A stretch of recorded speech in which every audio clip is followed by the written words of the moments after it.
Injury বিষয়টা আসলে আমাদের কারোই কন্ট্রোলে নাই, যে কোনো সময় যে কোনো প্লেয়ার ইনজুর্ড হতে পারে।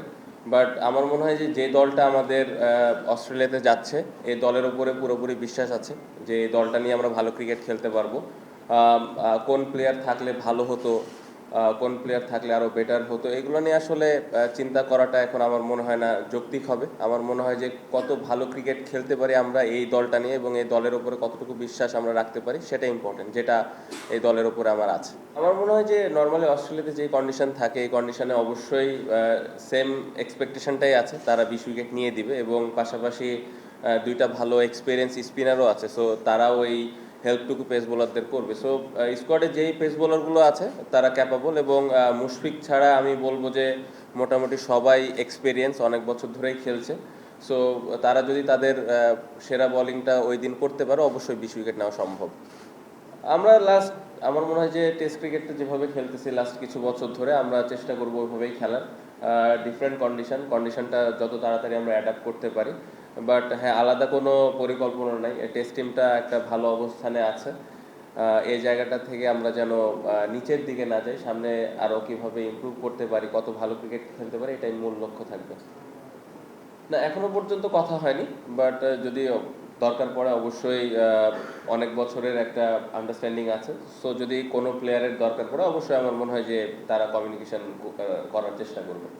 মানে কন্ডিশনটা আসলে এত দূর থেকে আসলে মানে আইডিয়া করাটা কঠিন, কারণ আমরা লাস্ট কবে গিয়েছি আমার ঠিক মনে নেই, আমার মনে হয় 22-23 বছর আগে। সো 23 বছর আগে। সো আমার মনে হয় যে কন্ডিশনটা আমরা ওখানে যাওয়ার পরেই আসলে অ্যাডাপ্ট করার চেষ্টা করব, যেরকম কন্ডিশনই থাকুক মানায় নিতে হবে আমাদের অ্যাজ এ প্লেয়ার হিসেবে। সো আমি বিশ্বাস করি যে টেস্ট টিমটা এক্সপেরিয়েন্সড, স্পেশালি ব্যাটিংয়ের দিক দিয়ে, বোলিংটাও ভালো হচ্ছে। সো আমরা যদি কন্ডিশনটা অ্যাডাপ্ট করতে পারি, তাহলে আমার মনে হয় যে আমরা ভালো ক্রিকেট খেলতে পারবো। একটা জিনিস আমি বলতে চাই, যেটা আপনি রেজাল্ট নিয়ে বললেন যে ড্র করা বা জেতা, আমি যখনই এই টিমটা এই লাস্ট কয়েক বছর ধরে আমরা প্রত্যেকটা ম্যাচ খেলি যে আমরা কত ভালো ক্রিকেট খেলতে পারি, রেজাল্ট নিয়ে আমরা চিন্তা না করে, আউটকাম নিয়ে চিন্তা না করে, আমরা আমাদের প্রসেসটা কি, আমাদের কোন কোন জায়গায় ল্যাকিংস আছে, ওই জায়গাগুলো আমরা কীভাবে ইমপ্রুভ করতেছি, এই জায়গাতে আমাদের মেন ফোকাস থাকে, সেটা আমরা হোমে খেলি বা বাইরে খেলি বা যে কোনো টিমের এগেনস্টে খেলি। সো এই সিরিজেও নতুন কিছু থাকবে না, আমাদের টার্গেট থাকবে যে কত ভালো ক্রিকেট খেলতে পারি, এবং আমাদের প্রসেসটা কি, ওই জায়গাটা আমরা ঠিকঠাক মতো মেনটেন করছি কিনা।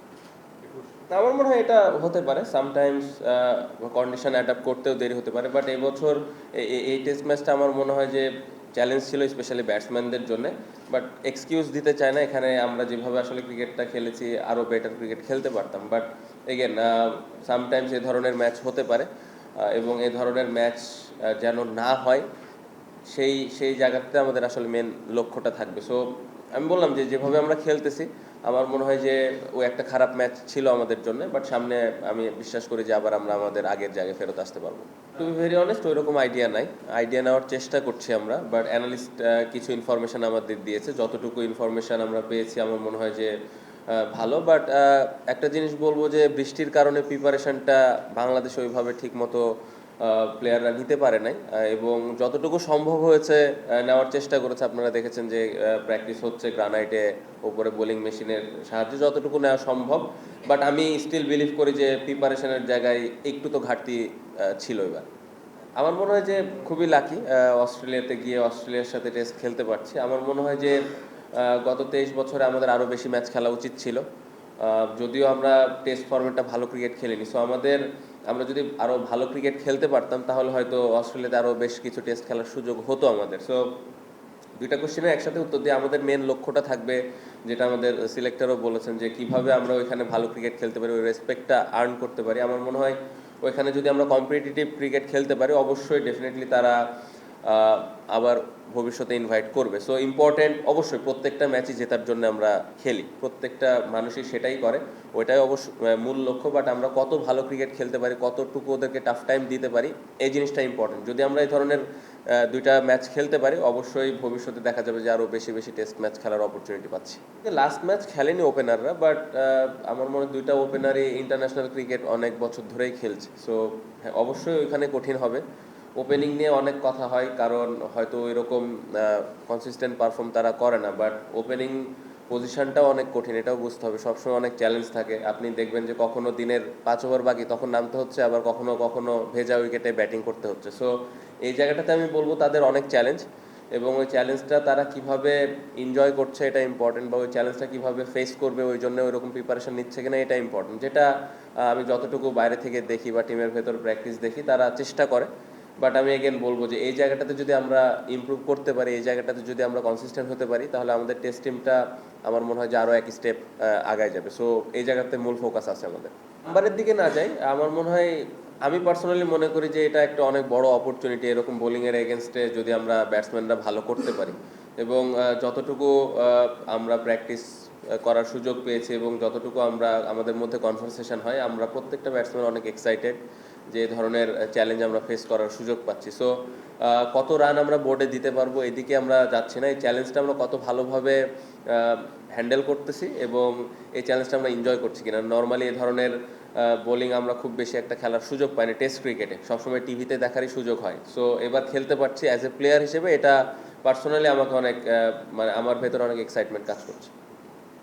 স্মৃতি হয়ে থাকবে অস্ট্রেলিয়া ক্রিকেটের হয়ে, এবং আমরা আমাদের নামটা সবসময় হবে যে এই প্রথম ম্যাচটা কে খেলেছিল। সো এটা একটা অবশ্যই ভালো লাগার বিষয়।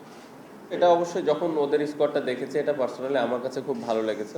তারা, আপনি যেটা বললেন যে হালকাভাবে নেয় নাই, এবং এই রেসপেক্ট বা এই বিষয়টা আমার মনে হয় টিমের প্রত্যেকটা প্লেয়ার আর্ন করছে। আমরা লাস্ট যেভাবে 2-3 বছর ধরে টেস্ট ক্রিকেটটা খেলছি, আমার মনে হয় যে এই জায়গায় আরও ইমপ্রুভমেন্টের জায়গা আছে। আস্তে আস্তে আপনি দেখবেন যত ভালো আমরা ক্রিকেট খেলবো, অপোনেন্ট তত সিরিয়াসলি আমাদের নেওয়া শুরু করবে। সো আমি জানি না তাদের কি প্ল্যান, বাট এখান থেকে আমি পার্সোনালি এই বিষয়টা খুব এনজয় করেছি। নাহিদ রানার বিষয় যেটা বললেন, আনফর্চুনেট, থাকলে অবশ্যই ভালো হতো, বাট এগেন ইনজুরি আসলে আমাদের কারো কন্ট্রোলে নেই। না, একটা ভালো জিনিস যে আমাদের দর্শকরা প্রত্যেকটা সিরিজে অনেক আকাঙ্ক্ষা থাকে তাদের, তাদের এক্সপেকটেশন যে আমরা প্রত্যেকটা ম্যাচ জিতবো, উইচ ইজ মানে আমার মনে হয় একটা পজিটিভ দিক। এবং 23 বছর আগে হয়তো এই জিনিসটা ছিল না। সো আমি যদি অ্যাচিভমেন্টের কথা বলি, তাহলে এটা একটা ভালো অ্যাচিভমেন্ট যে এখন বাংলাদেশের মানুষ যে কোনো টিমের এগেনস্টে জেতার কথা চিন্তা করে। সো আমাদের চেষ্টা ওটাই থাকবে যে আমরা যেই টিমের এগেনস্টেই খেলি, যেই কন্ডিশনেই খেলি, সেই কন্ডিশনটা যেন আমরা অ্যাডাপ্ট করে দলকে জিতাতে পারি। সৌম্যর ইনক্লুশনটা আমার মনে হয় যে বাউন্সি ট্র্যাকে ভালো খেলে থাকে, পেস বোলিং ভালো হ্যান্ডেল করে এবং এক্সপেরিয়েন্সড, টেস্ট এর আগেও খেলেছে, এবং অ্যাওয়ে যেই টেস্টগুলো আমাদের হয়েছে অতীতে সেখানে ভালো পারফরমেন্স করেছে, এবং পাশাপাশি যদি 11 জনে খেলার সুযোগ হয়, বোলিংয়েরও একটা সুযোগ তৈরি হতে পারে। সো এই সব মিলায়ে চিন্তা করে সৌম্যকে দলে ইনক্লুড করা, এবং আমার মনে হয় যে লাস্ট এনসিএলটা যেরকম খেলেছে, আমার মনে হয় যে ভালো একটা শেপে আছে, ইনশাল্লাহ ভালো কিছু করবে। আমাদের টিমে স্পিনার যে কোনো কন্ডিশনে যে কোনো জায়গায় সবসময় ভালো করেছে। তাইজুল ভাই, মিরাজ, নাইমের খেলার অপরচুনিটি হয় না, বাট যে স্পিনারগুলো আছে যে কোনো কন্ডিশনে সবসময় ভালো বল করে থাকে, এবং আমি বিশ্বাস করি যে অস্ট্রেলিয়াতে যে কন্ডিশনে খেলা হবে তারা খুব ভালোভাবে দলকে সার্ভিস দিতে পারবে। যদি 4টা ডান হাতি হতো তাহলে তো এই কোশ্চেন হয় না।